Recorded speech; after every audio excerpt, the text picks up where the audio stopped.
Class 7th. Today we will start exercise 8.2. It's a new exercise.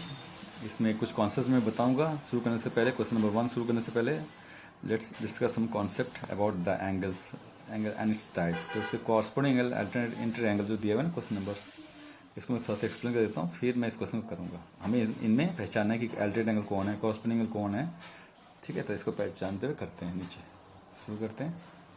इसमें मैंने एक diagram बनाया वाला क्वेश्चन नंबर 1 करेंगे। ठीक है, अब इसमें ये चीज़ है, अब देखो इसको थोड़ा सा हल्का सा ऊपर लेके जाते हैं। अब क्वेश्चन नंबर, अब ये कॉरस्पॉन्डिंग एंगल की बात करेंगे। कॉरस्पॉन्डिंग एंगल्स वो होते हैं जिनका corresponding position, relative position same होता है। जैसे कि हम बात करते हैं एंगल 2 की। एंगल 2 जो है, अब इस लाइन का नाम हम दे देते हैं, पहले इसका नाम देते हैं। इस लाइन का नाम हम देते हैं लाइन एल और लाइन, अच्छा पहले रेड पेन से लिख देते हैं इसको,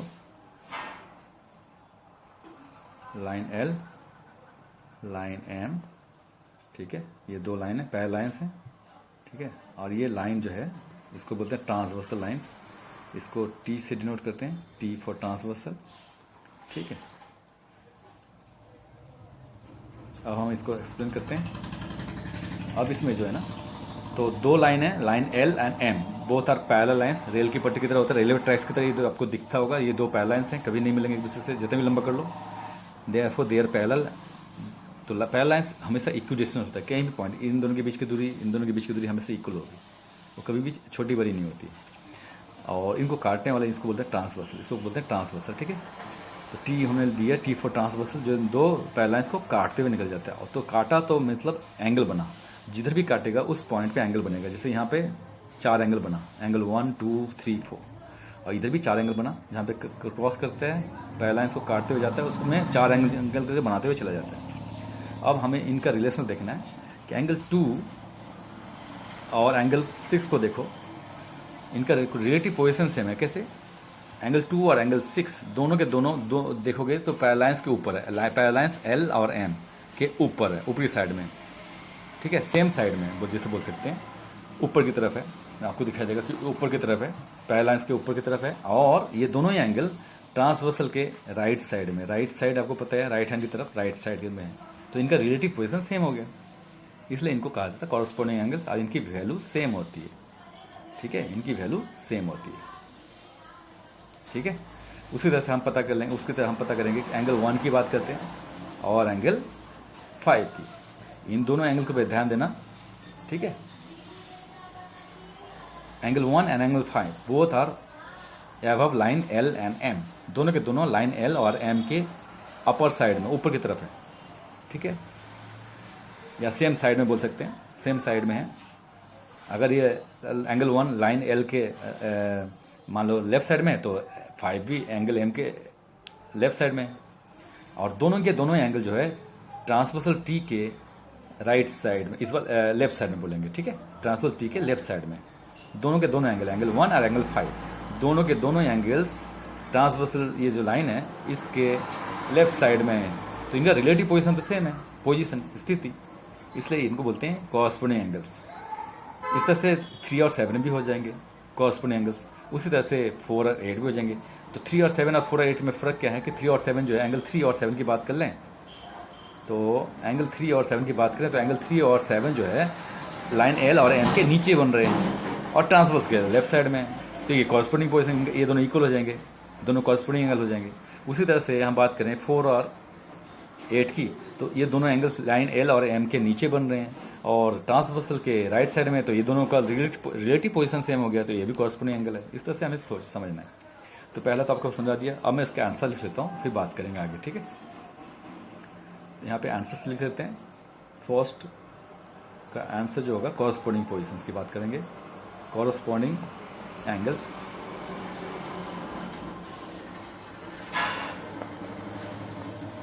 एंगल्स को ऐसे भी लिख सकते हो आप, ठीक है, शॉर्ट फॉर्म में। कॉरस्पॉन्डिंग एंगल में हम पहले बताएंगे एंगल 1 और 5, ये दोनों कॉरस्पॉन्डिंग एंगल है। आपको मैं दिखा के लिख रहा हूँ, एंगल 1 एंड एंगल 5, इस तरह से लिख देंगे। ठीक है, दूसरा था एंगल 3 और एंगल 7। अब ये दोनों नीचे बन रहे हैं, पैरेलल लाइंस के नीचे एंगल 3 और 7, ठीक है। But on the right side of transversal angle 3 and angle 7। अब मैं ट्रांसवर्सल के राइट साइड में जाता हूँ, एंगल 2 और एंड 6 जो पैरेलल लाइंस के ऊपर हैं और ट्रांसवर्सल के राइट साइड में, तो एंगल 2 एंड 6 ले लेंगे। ये भी कॉरस्पॉन्डिंग एंगल्स है, एंगल 2 एंड एंगल 6। अब मैं चलता हूँ बिलो लाइन LM जो कि एंगल 4 और एंगल 8 है, जो ट्रांसवर्स के दोनों के दोनों राइट साइड में हैं और लाइन L और M के नीचे बन रहे हैं। 4 और 8 को लेंगे। इस तरह से हमको समझना था कॉरस्पॉन्डिंग एंगल्स को, 4 एंड एंगल 8।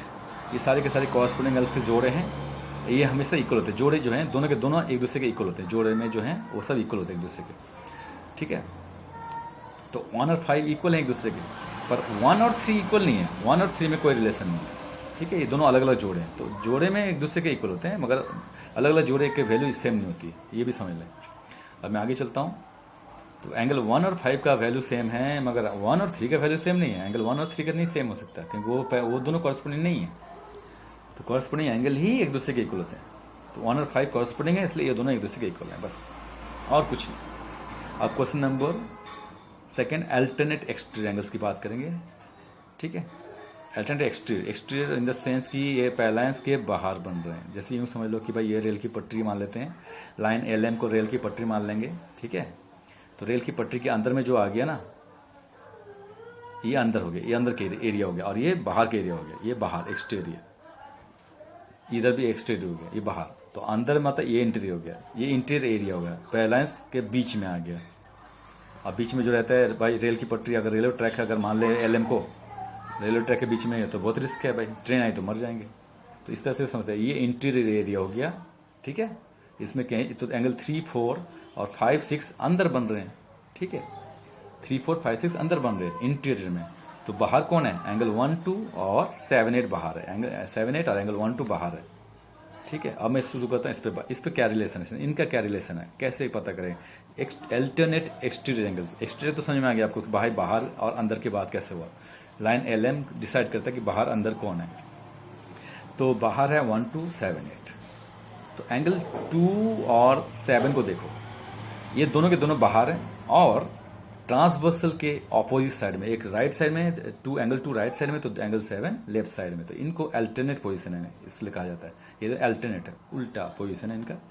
ट्रांसवर्स के ऑपोजिट साइड में बैठे हुए हैं, एक इधर तो एक उधर, एक लेफ्ट में तो एक राइट में, इसलिए कहा जाता है अल्टरनेट और एक्सटीरियर। दोनों बातें इसमें आ जाती है।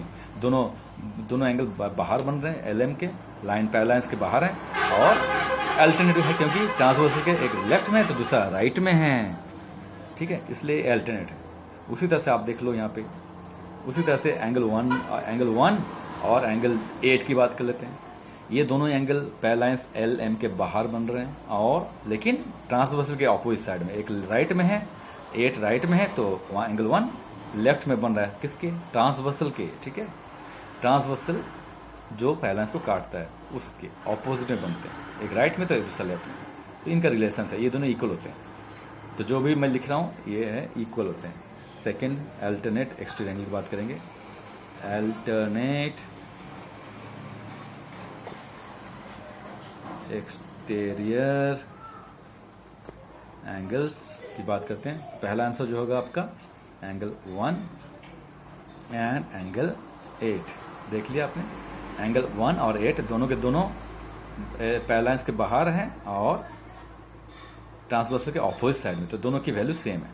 उसी तरह से एंगल 2 और 7, ठीक है। एंगल 2 और 7 को आप देख रहे हो, ठीक है। तो हम लिख देते हैं एंगल 2 एंड एंगल 7, बस इतना ही। अब मैं आगे चलता हूँ। अब इंटीरियर की बात करते हैं। इंटीरियर में थोड़ा रिस्क होता है। अगर पैरेलल लाइंस को हम माने कि रेल की पटरी, रेलवे ट्रैक्स, तो अगर आप यहाँ पे अंदर खड़े हो तो ट्रेन आई तो आप मर जाओगे। तो ये पूरा एरिया इंटीरियर हो गया। तो इंटीरियर में 4 एंगल आपको दिखाई देंगे, एंगल 3, एंगल 4, एंगल 5, एंगल 6। ये चारों इंटीरियर है, पैरेलल लाइंस के अंदर आ गए, ठीक है। अब इस पर बात करते हैं डिटेल में। एंगल 3 और एंगल 6 पे ध्यान दो। They are interior of parallel lines LM between, they are interior means because why, because they are between parallel lines LM के बीच में आते हैं। अब बात करते हैं अल्टरनेट क्यों बोला गया इनको, बिकॉज ये दोनों के दोनों ट्रांसवर्सल के, ये जो ट्रांसवर्सल है इसके ऑपोजिट में है। एक लेफ्ट में खड़ा है तो दूसरा राइट में खड़ा है, इसलिए अल्टरनेट कहा जाता है। तो ट्रांसवर्सल के ऑपोजिट साइड्स में है ये दोनों, एक लेफ्ट में ट्रांसवर्स के लेफ्ट में है तो दूसरा ट्रांसवर्सल के राइट साइड में है, इसलिए अल्टरनेटिव भी हो जाएगा और इंटीरियर भी हो जाएगा। ठीक है, तो अब मैं इसको लिखता हूँ एंगल 3 और 6 अल्टरनेट इंटीरियर एंगल है। तो हम यहाँ थर्ड का बात करते हैं। अल्टरनेट को ऐसे शॉर्ट फॉर्म में लिख सकते हैं, alternate INT for interior angles. ठीक है, अल्टरनेट इंटीरियर एंगल्स ऐसा भी लिख सकते हैं, और आप चाहो तो पूरा लिख दो, अल्टरनेट इंटीरियर एंगल्स, तो आपकी मर्जी है। ठीक है, अब मैं लिखता हूँ एंगल 3 एंड एंगल 6। ठीक है, ये दोनों एंगल 3 और 6 ऑपोजिट में है ट्रांसवर्सल के और पैरेलल्स के बीच में है, इसलिए इंटीरियर है और अल्टरनेट है। उसी तरह से एंगल 4 और 5 भी है, दोनों पैरेलल्स के बीच में है इसलिए इंटीरियर कहा जाएगा, और 4 और 5 दोनों ऑपोजिट में है ट्रांसवर्सल के, इसलिए अल्टरनेट कहा जाएगा। 4 राइट में है ट्रांसवर्सल के और 5 लेफ्ट में। ओके, तो 4 और 5 भी लिख देते हैं, एंगल 4 एंड एंगल 5। इस तरह से हमें करना है। अब मैं को इंटरएंगल एंगल की बात करूंगा। को इंटरएंगल को समझ लें। को इंटरएंगल में क्या होता है, यहाँ पे सिर्फ अंदर के एंगल को देखा जाएगा। ठीक है, बाहर को नहीं देखना है, बाहर वाले एंगल को लेना ही नहीं है। तो अंदर में 4 एंगल हैं, इन्हीं में देखना पड़ेगा आपको। तो जो 2 एंगल को लोगे आप, वो ट्रांसवर्सल के सेम साइड में आना चाहिए। तो हम ले लेंगे 4 एंड एंगल 6, ये दोनों ट्रांसवर्सल के सेम साइड में है। अब इस पर ध्यान देंगे, एंगल 4 जो है और एंगल 6 जो है, ट्रांसवर्सल जो T है ये ट्रांसवर्सल के राइट साइड में, दोनों के दोनों ही राइट साइड में है, 4 भी और 6 भी, ये दोनों के दोनों राइट साइड में। तो ये दोनों को इंटीरियर एंगल्स कहा जाता है। इंटीरियर क्यों है, क्योंकि पैरेलल्स के बीच में आ गए। सेम कॉन्सेप्ट है, इंटीरियर का कॉन्सेप्ट आपको समझ में आ गया कि पैरेलल्स के बीच में है भैया, तो दोनों के दोनों इंटीरियर है और को इंटीरियर, मतलब same side of the transverse, इसलिए को कहा गया है। ठीक है, उसी तरह से एंगल 3 और एंगल 5 भी को इंटीरियर एंगल है, ये दोनों के दोनों लेफ्ट साइड में ट्रांसवर्सल के, इसलिए अंदर भी है और ट्रांसवर्सल के सेम साइड में, इसलिए ये दोनों भी को इंटीरियर एंगल है। अब हमको लिख लेते हैं। फोर्थ, को इंटीरियर एंगल्स की प्रॉपर्टी और एक होती है कि भाई इन दोनों को एंगल जो को प्लस करने से 180 होता है, को इंटीरियर एंगल की प्रॉपर्टी होता है। अगर इन दोनों एंगल को प्लस करने से 180 डिग्री आता है, जैसे कि एंगल 4 एंड एंगल 6 इन दोनों एंगल को प्लस करोगे तो 180 डिग्री आएगा इनका सम। ठीक है, उसी तरह से एंगल 3 एंड एंगल 3 और 5 को प्लस करोगे तो 180 डिग्री आएगा, इनका सम 180 होती है। ये प्रॉपर्टी होती है इनकी को इंटीरियर एंगल की। तो ठीक है, तो एंगल 4 और 6 को प्लस करोगे तो 180 डिग्री आएगा, और 3 और 5 को भी प्लस करोगे तो 180 डिग्री आएगा, इनका प्रॉपर्टी होती है। इसको आप याद कर लेंगे। ठीक है, नेक्स्ट क्वेश्चन में चलते हैं। तो ये फर्स्ट क्वेश्चन बहुत ही ज़्यादा इंपॉर्टेंट है, वेरी इंपॉर्टेंट। अगर फर्स्ट क्वेश्चन समझ में नहीं आएगा तो बाकी कुछ भी नहीं समझ में आएगा इस चैप्टर में, इस एक्सरसाइज में। तो find the value of x, हमें इस एक्स की वैल्यू निकालेंगे। तो जो प्रॉपर्टी मैंने क्वेश्चन 1 में सीखा उसको अप्लाई करेंगे और इसको सॉल्व करेंगे। ठीक है, तो क्वेश्चन 1 का हम फर्स्ट इसको देख लेते हैं। तो फर्स्ट मैं करता हूँ क्वेश्चन नंबर 2 का फर्स्ट। अब ध्यान से देखेंगे, इस डायग्राम को मैं बना देता हूँ। छोटा सा एक डायग्राम बनाते हैं रफली। ठीक है, ये 2 पैरेलल्स हम बना देते हैं छोटा सा। ये ट्रांसवर्सल है,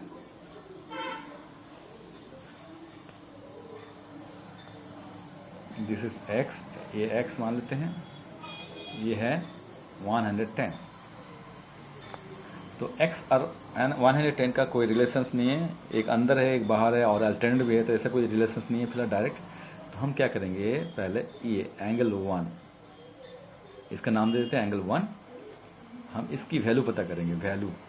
तो एंगल 1 और 110 का रिलेशंस है, क्यों मैं आपको समझ देता हूँ। एंगल 1 और 110 ये दोनों एंगल को आप ध्यान से देखेंगे, ये दोनों एंगल, ये 2 लाइन्स जो है ना, ये एक दूसरे को क्रॉस कर रही है इस पॉइंट पे, जिसको मैंने मोटा कर दिया पॉइंट O। ठीक है, इस पॉइंट पे बन रही है, और 2 लाइन जब क्रॉस हो रही है वो पॉइंट से तो बन रही है, और ये दोनों के दोनों ऑपोजिट है। एक ईस्ट की तरफ दिख रहा है तो दूसरा वेस्ट की तरफ दिख रहा है। जैसे ये बाएं फैलाए, 2 हाथ हैं इसके एंगल 110 के, वो वेस्ट की तरफ बाएं फैलाए तो ये ईस्ट की तरफ बाएं फैलाए खड़ा है। दोनों ऑपोजिट में खड़े हैं और दोनों एक ही पॉइंट में बन रहे हैं, तो इनको कहा जाता है वर्टिकली ऑपोजिट एंगल्स। ठीक है, वर्टिकली ऑपोजिट एंगल वी जैसा बनना ना, वी वी बनता है। जैसे बाएं आपको हाथ को अगर वाइड ओपन कर लोगे तो वी बनेगा। जैसे ये दो हाथ हैं इसके, एंगल 110 के, खोल दिया दोनों हाथ को, तो ईस्ट की तरफ देख रहा है तो दूसरा वेस्ट की तरफ देख रहा है, ये मान समझ लो इस तरफ देख रहा है, ऑपोजिट साइड में देख रहे हैं, तो इनको वर्टिकली ऑपोजिट एंगल कहा जाता है, दोनों इक्वल होते हैं। तो एंगल हम लिख देंगे यहाँ पे, क्या लिखेंगे, एंगल 1 जो है 110 के इक्वल है, सीधा डायरेक्ट। और यहाँ लिख देंगे वर्टिकली, क्यों, क्योंकि बिकॉज रीजन देना पड़ेगा, because they are vertically opposite angles, vertically opposite angles का शॉर्ट फॉर्म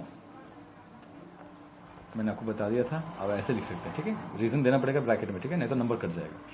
अब एंगल 1 तो है 110 के बराबर है, एंगल 1 की हमें वैल्यू पता चल गया, तो एंगल एक्स की वैल्यू निकालनी है। अब ये दोनों एंगल ध्यान दो, ये दोनों के दोनों एंगल इंटीरियर है और ट्रांसवर्सल के सेम साइड में है, तो इनको कहा जाता है को इंटर एंगल। तो इनका सम कितना होगा, 180 डिग्री, जो अभी मैंने थोड़ी देर पहले बताया था क्वेश्चन नंबर 1 में। तो हम उस तरह से सॉल्व कर लेंगे। अब हमें पता है कि एंगल 1 प्लस एक्स जो है, इनका सम 180 डिग्री होता है, क्योंकि इनको कहा जाता है को इंटर एंगल्स। ठीक है, को इंटीरियर एंगल्स शॉर्ट फॉर्म में हमने लिखा है। एंगल 1 की वैल्यू तो 110 है, इसको लिख देंगे 110, और एक्स की वैल्यू पता नहीं है, एक्स को एक्स रहने देंगे, इक्वल टू 180। ठीक है, तो 1 के जगह में मैंने 110 लिख दिया। ठीक है, अब हम यहाँ पे सॉल्व करेंगे। 110 को उस साइड में भेज देंगे तो ये जाके माइनस होगा, क्योंकि इधर प्लस हो रहा है, वहाँ जाके माइनस होगा, ये प्लस है तो उधर जाके माइनस होगा। 110, तो एक्स की वैल्यू निकल जाएगी 70 डिग्री, इसको माइनस करने हैं, तो ये 70 डिग्री आपका आंसर है। तो दोनों को माइनस कर दिया तो 70 आ गया। इस तरह से हमें सॉल्व करना है। ठीक है, अब मैं सेकंड डायग्राम में जाता हूँ। सेकंड भी अच्छा है, समझ लेंगे आप। सेकंड का एक रफ डायग्राम बना लेते हैं। रफ, ये पैरालाइंस है, ऊपर से नीचे वर्टिकली लाइन बनाया गया। ठीक है, और इसको ये ट्रांसवर्सल है, टी फॉर ट्रांसवर्सल। ठीक है, ये लाइन एल, लाइन एल और लाइन एम नाम दे देते हैं इसका।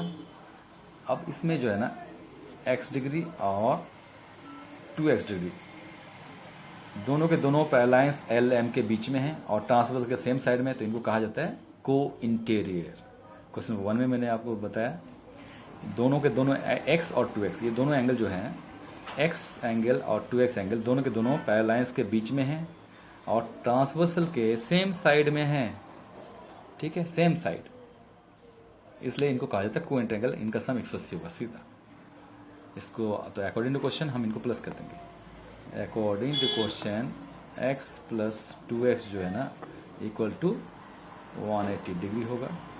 क्यों, बिकॉज यहाँ रीजन दे देंगे, बिकॉज दे आर को इंटीरियर एंगल, को इंटीरियर एंगल्स।